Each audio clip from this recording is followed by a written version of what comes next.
નમસ્કાર દર્શક મિત્રો, સ્વાગત છે આપ સર્વેનું જીડીપીએલ જૂનાગઢ ન્યૂઝમાં। સૌપ્રથમ જોઈએ આજના મુખ્ય સમાચાર। બોર્ડ દ્વારા ધોરણ 12 સાયન્સ, કોમર્સ અને આર્ટ્સનું પરિણામ એકી સાથે જાહેર કરવાના ધખારામાં બોર્ડની વેબસાઇટ કલાકો સુધી ઠપ રહી। જૂનાગઢમાં ફરી એક વખત ટ્યુશન ક્લાસીસનો દબદબો યથાવત, અનેક તેજસ્વી તારલાઓ બોર્ડમાં ઝળક્યા। સારા અને કાર્યદક્ષ અધિકારીઓ સરકારને હંમેશા ખૂંચે છે। કડક ડીડીઓ નીતિન સાંગવાનની બદલી થતા બળવાખોર સરપંચ છાવણીમાં વિજય ઉત્સવ। બીએપીએસ સંચાલિત અક્ષર મંદિરનો 19મો પાટોત્સવ મંદિર ખાતે ઉજવાયો।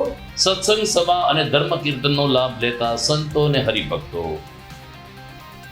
અને તાલુકાના મજેવડી ગામે મોડી રાતે યુવાનની નિર્મમ હત્યા। અગાઉના મનદુખમાં ખૂની ખેલ ખેલાયો હોવાનું પોલીસનું પ્રાથમિક અનુમાન। આ તમામ સમાચાર આપણે વિસ્તારથી જોઈએ તે પહેલા લઈએ એક બ્રેક।